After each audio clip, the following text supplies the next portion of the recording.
శుక్లాంబరధరం విష్ణుం శశివర్ణం చతుర్భుజం ప్రసన్నవదనం ధ్యాయేత్ సర్వవిఘ్నోపశాంతయే. వివిధ స్నేహపాకాల ద్వారా రోగచికిత్స, స్మరణ, మేధాశక్తి, శక్తివర్ధక, బ్రాహ్మీ, ఘృతాది నిర్మాణ విధి. సర్వేశ్వరాదులారా, ఇప్పుడొక సర్వాజీర్ణ బాధానాశనమకు ఒక మందును ఎలా చేయాలో ఆలకించండి. 8 పాళ్ళ చిత్రక, 16 పాళ్ళ సూరణ, 4 సొంటి, 2 మరీచ, 3 పిప్పల మూల, 4 విడంగా, 8 ముషాలిక, 4 త్రిఫల, వీటన్నింటి పరిమాణంకి రెట్టింపు బెల్లంలతో మోదకాన్ని తయారు చేసి దాచుకోవాలి. ఇది అజీర్ణానికి, కామెర్లకి, తాపజ్వరానికి, విరోచనాలకి, జీర్ణకోశ వ్యాధులకి, ప్లీహ వ్యాకోచానికి తిరుగులేని మందు. ఈ ఔషధులను ఒక్కొక్కటి 10 ఫలాలు తీసి ఉంచుకోవాలి. బిల్వ, అగ్ని, మందాస్, యోనాక, పాటల, పారిభద్రక, ప్రసారణి, అశ్వగంధ, బృహతి, కంటకారిక, బల, అతిబల, రాస్న, స్వదంష్ట్ర, పునర్నవ, ఎరండ, సారివ, పర్ణి, గుడూచి, కపికచ్చుక వీటిని నిర్మల జలంలో పోసి 3 వంతులు ఆవిరయ్యేదాకా మరిగించాలి. ఆ మిగిలిన 1 వంతు మూకుట్లో పోసి మరలా వేడి చేయాలి.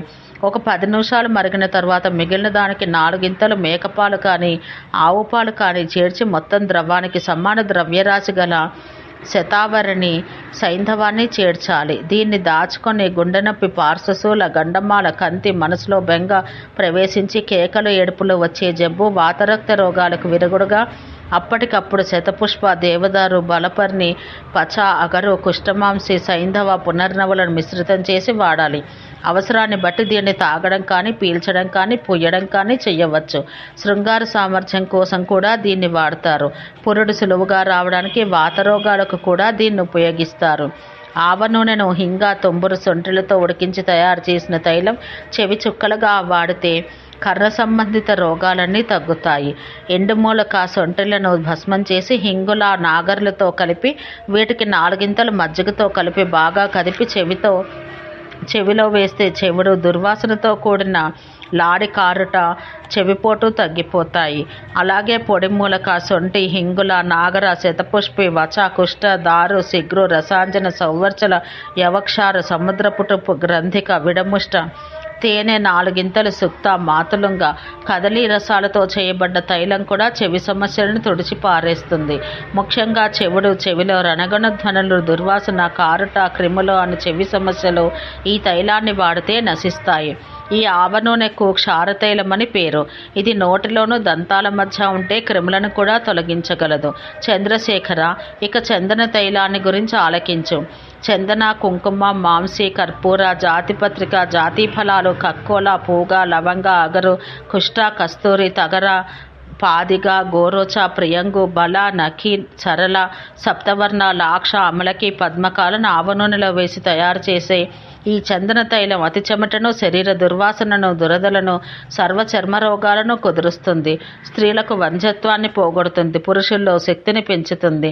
వెన్నతో చేసే చిత్రక ఘృతం మొలలను, ప్లీహ వ్యాకోచాన్ని, కురుపులను నశింపచేసి జీర్ణశక్తిని పెంపొందిస్తుంది. 1 ప్రస్థ వెన్నను, 8 ప్రస్థల నీటిని తీసుకుని అందులో చిత్రక, యమాని, ధన్య, త్రయూషణ, జీరక, సౌవర్చల, విడంగ, పిప్పలి మూల, రాజకాలను వేసి బాగా ఉడికించి చల్లారిస్తే చిత్రక ఘృతం తయారవుతుంది.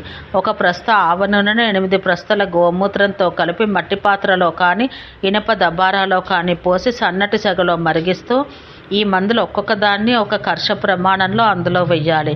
మరిచ, త్రివృత, కుష్ట, హరితాల, మనస్సిల, దేవదారు, ద్వివిధ హరిద్ర, మాంసి, చందన, విశాల, కరవీర, పాలుగారుతున్న అర్క, ఆవు పేడ రసంతో కలిపిన అరపలం విష ఈ తైలాన్ని ఒంటికి పూస్తే పామరోగం, విచ్చరిక, బద్దెపురుగు, దుర్వాసన వచ్చే అన్ని కురుపులు అదృశ్యమవుతాయి.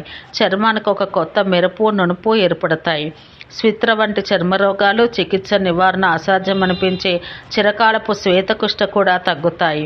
గజ్జకురుపులకు, ఎప్పటికీ చితకని సెగగడ్డలకు దధికృతమైన మందొకటి ఉంది. పటోలపత్ర, కటుక, మంజిష్ట, శారిబ, నిశ, జాతి, సెమి, నింబపత్ర, మధుకలను వెన్నతో కలిపి ఉడికిస్తే ఆ మందు తయారవుతుంది. శివాదులారా, ఇక బ్రాహ్మీఘృతాన్ని గురించి వినండి. 1 ప్రస్థ వెన్నను, కంటకారి రసాన్ని, పాలను ముద్ద చేసి ఉంచి దానికి 1 అక్ష బరువున్న బ్రాహ్మి, శంఖపుష్టి, వచ, సోమ, వృక్ష, సువర్చల, అభయ, గుడూచి, అటరూషక, వాగు, జల మిశ్రమాన్ని కలిపి ఉడికిస్తే బ్రాహ్మీఘృతం తయారవుతుంది. దీన్ని సేవిస్తే తెలివితేటలు, జ్ఞాపక శక్తి పెరుగుతాయి. అగ్నిమంధ, వచ, వాస, పిప్పళ్ళ మిశ్రమాన్ని తేనెతో సైంధవంతో కలిపి వారం రోజుల పాటు పుచ్చుకుంటే గొంతు పరిశుద్ధమై కిన్నెరలంత బాగా పాడగలిగే శక్తి వస్తుంది. అపామార్గ, గుడూచి, కుష్ట, శతావరి, వచ, శంఖపుష్ప, అభయ, విడంగుల మిశ్రమాన్ని వెన్నతో కలుపుకొని 3 రోజులు వాడితే 800 పుస్తకాలలోని విషయాన్ని కూడా ధారణలో ఉంచుకోగలరు. వచని నీరు, పాలు లేదా వెన్నతో కలిపి 4 రోజుల పాటు తింటే గ్రాహక శక్తి బ్రహ్మాండంగా పెరుగుతుంది. ఒక పలం వచను పాలతో సూర్య లేదా చంద్రగ్రహణ వేళలు తాగితే తెలివితేటలు బాగా పెరుగుతాయి. భూనింబ, నింబ, త్రిఫల, పర్పట, పటోలి, ముస్తక, వాసకలను నీటితో బాగా మరిగించి వాడితే రాచపుండు మాడిపోతుంది. ఎంత కలుషితమైపోయిన రక్తమైనా శుభ్రపడుతుంది. శంఖ, కేతక ఫల, వచ, సైంధవ, త్రయూషణ, ఫెన, రసాంజన, విడంగ, మనస్సిల, తేనెలతో చేసిన కాటుక కరెంలోని మసకలను, గుడ్డితనాన్ని, రెప్పల వెనుక నల్లని చారలను కుదుర్చుతుంది. 1 ద్రోణం పరిమాణం గల నీటిలో 2 ప్రస్తుల మాషకాన్ని వేసి 3 వంతులు ఆవిరైపోయేదాకా మరిగించి తీసి దానికి 1 ప్రస్తు నూనెను 1 అడక కొలతలో పుల్లంబల్ని చేర్చి మరల మరిగించి తీసి ఈ మందుకి పునర్నవ, గోక్షుర, సైంధవ, త్రయూషణ, వచ, లవణ, సురదార్, మంజిష్ట కంటకారికలను కలిపి తైలాన్ని తయారు చేసి కానీ నస్యంగా కానీ మార్చి చెవిలో వేసినా పీల్చినా ఎంత దారుణమైన చెవిపోటైనా చిటికలో మాయమవుతుంది. 1 ప్రస్తు నూనెను 2 పలంల సైంధవం, 5 పలంల శుంఠి, అంతే చిత్రిక, 5 ప్రస్తుల సవ్వీరతో కలిపి బాగా మరిగించి దించి చల్లార్చి సేవిస్తే వాతదోషాలు నశిస్తాయి. ప్లీహ వ్యాకోచం తగ్గుతుంది. వట, ప్లక్ష, 2 రకాల జంబు, అర్జున, పిప్పల, కదంబ, పలాస, లోధ్ర, తిందుక, మధుక, ఆమ్ర, సర్జ, బదర, పద్మకేసర, శిరీష బీజ కేతకలను కలిపి కషాయం చేసి దాన్ని నూనెలో మరిగించి తయారు చేసిన మందు సర్వ చర్మరోగ నివారణి. ఎప్పటి నుండో బాధిస్తున్న మచ్చలు, కురుపులు, వాటి వల్ల నొప్పులు కూడా ఈ మందు పూస్తే నశిస్తాయి. బుద్ధి, శుద్ధ, కరౌషధి, అభ్యంగాల ఉపయోగకర చూర్ణాలు, విరేచక ద్రవ్యాలు. శివమహాదేవ, పలాండు, జీరక, కుష్ట, అశ్వగంధ, అజమోదక, వచ, త్రికటుక లవణాలను కలిపి నూరి బ్రాహ్మీ రసంలో తడిపి ముద్ద చేసి తేనెతోనూ వెన్నతోనూ కలిపి 1 వారం రోజులు తింటే మనిషి మస్తిష్కం అన్ని విధాలా బాగుపడి మేధావి అవుతాడు. సిద్ధార్థక, వచ, హీంగు, కరంజ, దేవదారు, మంజిష్ట, త్రిఫల, విశ్వ, శిరీష, ద్వివిధ, రజని, ప్రియంగు, నింబ త్రికట్టులను మెత్తగా నూరి గోమూత్రంతో కలిపి నస్యంగా కానీ పట్టిగా కానీ లేపనంగా కానీ వాడితే అరిచి కేకలు పెట్టి ఆందోళన వల్ల ఏడుపులు, పెడబొబ్బలు పెట్టి మానసిక రోగం, విషప్రభావం, మానసికోద్రేకంతో మతి తప్పిన స్థాయి, బక్క చిక్కిపోవుట, చర్మంపై మచ్చలు, చర్మం రంగు మారుట వంటి విభిన్న రోగాలన్నీ విరిగిపోతాయి. అంతేకాక విష్ణునామం జపిస్తూ పూసుకుంటే దుష్టగ్రహ పీడ దూరమైపోయి రాజద్వార ప్రవేశం, సమ్మానం కూడా కలుగుతాయి. నింబ, కుష్ట, ద్వివిధ, హరిద్ర, శిగ్రు, సర్షపజ, దేవదారు, పటోల, ధన్యాలను మజ్జిగతో కలిపి ముద్ద చేసి రోగి తలపై కాస్త నూనె చిలకరించి పై ముద్దను లేపనం వలె మృదువుగా పూస్తే అన్ని విధాల చర్మపు చెక్కుడులు, కుష్ఠులు, దురదలు నశిస్తాయి. సముద్రపు ఉప్పు, గడ్డలుప్పు, క్షారరాజిక, విడలవన, కటు, ఇనపరజను, త్రిభృత, సువర్ణకాలను సమపాలలో తీసుకుని పెరుగు, గోమూత్రం, పాలు ఉంచిన గిన్నెలో వేసి తక్కువ సెగలో వేడి చేసి చల్లార్చి చూర్ణం చేయాలి. దీన్ని అగ్నిబల చూర్ణం అంటారు. దీన్ని భోజనానంతరం వేడి నీటితో కలిపి తాగితే తాగిన వెంటనే కొంచెం వెన్నను తింటే అన్ని రకాల అజీర్ణ రోగాలు, బొడ్డు బాధలు, మూత్రనాళ సంబంధిత అవస్థలు, ప్లీహ వ్యాకోచం నశిస్తాయి. ఆయాసానికి, దగ్గుకి అభయ, ఆమలక, ద్రాక్ష, పిప్పలి, కంటకారిక, శృంగి, పునర్నవ, సొంటిల మిశ్రమం బ్రహ్మాండంగా పనిచేస్తుంది. జ్వరానికి అభయ, అమలక, ద్రాక్ష, పాట, విభీటక, పంచదారులను సమాన పాలలో కలిపి చేసిన మందు శీఘ్ర నివారకం. త్రిఫల, బదర, ద్రాక్ష, పిప్పలి మిశ్రమం తీసుకున్న హరితెకని వేడి నీటితో కలిపి ఉప్పేసుకుని తాగినా జాడించి విరేచనం అవుతుంది. ఈ మందులన్నీ ఆయా రోగాలనే చెట్లకు పిడుగుపాట్ల వంటివి. మందునిచ్చేవారు తీసుకొని వేసుకొని వారు హరినామస్మరణ కానీ విష్ణు స్తోత్రం కానీ ఆయా సమయాల్లో చేస్తూ ఉండాలి. దైవబలం ఉంటే కానీ రోగాలు తగ్గవు. వ్యాధిహర వైష్ణవ కవచం. రుద్రాదులారా, ఇప్పుడు మీకు సమస్త వ్యాధి వినాశకం, సకల కళ్యాణకారకం, పరమశివ పూజితమైన వైష్ణవ కవచాన్ని వినిపిస్తాను. ఆజన్ముడు నిత్యుడు అనామయుడు, అజన్ముడు నిత్యుడు అనామయుడు, ఈశానుడు, సర్వేశ్వరుడు, సర్వవ్యాపి, దేవదేవేశ్వరుడు, జనార్దనుడు అగు మహావిష్ణువుకి ప్రణామం చేసి ఈ అమోఘమైన అప్రతిమానమైన వైష్ణవ కవచాన్ని ధారణ చేస్తున్నాను అని సంకల్పం చెప్పుకొని సర్వదుఃఖ నివారకమైన ఈ కవచాన్ని చదవాలి. ఇలా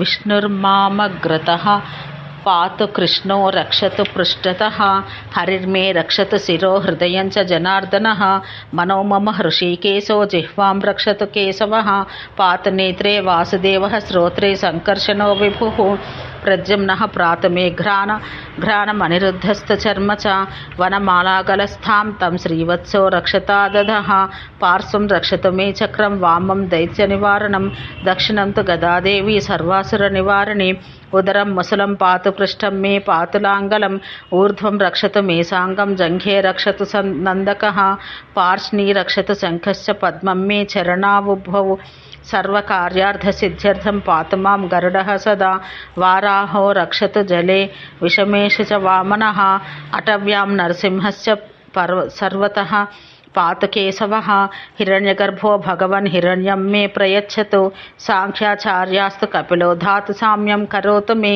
శ్వేతద్వీప నివాసీ చ శ్వేతద్వీపం నయత్వజః, సర్వాన్ సోదయతాం శత్రున్ మధుకైటభమర్దనః, సదాకర్షతు విష్ణుస్స కిల్బిషం మమ విగ్రహాత్, హంసో మత్స్యస్తథా కూర్మః పాతు మాం సర్వతో దిశాం, త్రివిక్రమస్తు మే దేవః సర్వపాపాని కృంతతు, తథా నారాయణో దేవో బుద్ధిం పాలయతాం మమ, శేషో మే నిర్మలం జ్ఞానం కరోత్వజ్ఞాననాశనం, వడవా ముఖో నాశయతాం కల్మషాం యత్కృతం మయా, పద్భ్యాండదాతు పరమం సుఖం మూర్ధ్ని మమ ప్రభుః, దత్తాత్రేయః ప్రకృతాం సపుత్ర పశుబాంధవం, సర్వానరీన్ నాశయతి రామః పరశునా మమ, రక్షోఘ్నస్తు దాశరథిః పాతు నిత్యం మహాభుజః, శత్రున్ హలేన మే హన్యాత్ రామో యాదవనందనః, ప్రలంబ కేసి చానూర పూతనా కంసనాశనః, కృష్ణస్య యో బాలభావః సమే కామాన్ ప్రయచ్చతు, అంధకార తమోఘోరం పురుషం కృష్ణపింగళం, పశ్యామి భయసంత్రస్తః పాశహస్తమివాంతకం, తతోహం పుండరీకాక్షం అచ్యుతం శరణం గతః, ధన్యోహం నిర్భయో నిత్యం యస్య మే భగవాన్ హరిః, ధ్యాత్వా నారాయణం దేవం సర్వోపద్రవనాశనం, వైష్ణవం కవచం బధ్యా విచరామి మహీతలే, అప్రదృశ్యోస్మి భూతానాం సర్వదేవమయోహ్యహం, స్మరణాద్దేవ దేవస్య విష్ణోరమిత తేజసః. శివాదులారా, రాక్షసులతో పిశాచాలతో నిండిన దట్టమైన అడవుల్లో అయినా, అశుభ ప్రాంతాల్లో అయినా, రాజమార్గమందైనా, ద్యూతక్రీడయందైనా, చిన్న గొడవల్లో కానీ, పెనుపెనుగులాటల్లో కానీ, నదిని దాటుతున్నప్పుడు, ఆపత్కాలంలో, ప్రాణ సంకటం అప్పుడు, అగ్ని చోర గ్రహ విద్యుత్ బాధలందు, సర్పవిషం అలుముకున్నప్పుడు, విఘ్న రోగ పీడల్లో, ఇతరేతర భయంకర పరిస్థితుల్లో ఈ వైష్ణవ కవచ స్తోత్రాన్ని భక్తిగా చదివిన వారికి ఆయా బాధల నుంచి విముక్తి కలుగుతుంది. నిత్యం చదివే వారికి ఆ బాధలే కలగవు. ఇది మంత్రరూపి కూడా. సర్వకామప్రద విద్య. మహేశ, నేనిప్పుడు సర్వకామప్రద అని ఒక విద్య ఉపదేశిస్తాను. దీన్ని 7 రాత్రుల పాటు ఉపాసిస్తే అన్ని ప్రయత్నాల్లోనూ విజయం లభిస్తుంది. ఇది స్తోత్ర రూపంలో ఇలా ఉంటుంది. సర్వకామప్రదాం విద్యాం తస్మాత్ తుభ్యం నమో నమః, సప్తరాత్రేణ తాం శృణు హృషీకేశాయ మహతే, నమస్తుభ్యం భగవతే నమస్తేనంతమూర్తయే, వాసుదేవాయ ధీమహి యస్మిన్ నిధం యతశ్చైతత్ ప్రద్యుమ్నాయ నిరుద్ధాయ తిష్టత్యగ్రేపి జాయతే, నమః సంకర్షణాయ చ మృన్మయీం విహశిక్షోనిం, నమో విజ్ఞానమాత్రాయ తస్మై తే బ్రహ్మణే నమః, పరమానందమూర్తయే యన్న స్పృశంతి న విదుః, ఆత్మా రామాయ శాంతాయ మనోబుద్ధీంద్రియాసవః, నివృత్తద్వైతదృష్టయే అంతర్బహిస్త్వం చరసి, త్వద్రూపాణి చ సర్వాణి వ్యోమతుల్యం నమామ్యహం. ఓం నమో భగవతే మహాపురుషాయ మహాభూతపతయే సకలసత్వభావి వ్రీడని కరకమల రేణోత్పల నిభధర్మాక్ష విద్యయా చరణారవిందయుగల పరమేష్ఠిన్ నమస్తే. అవాప విద్యాధరతాం చిత్రకేతుస్య విద్యయ. చిత్రకేతు అను సామాన్యుడు ఈ విద్య ద్వారానే ఉత్కృష్టమైన విద్యాధరత్వాన్ని పొందగలిగాడు. ఓం శాంతి శాంతి శాంతి.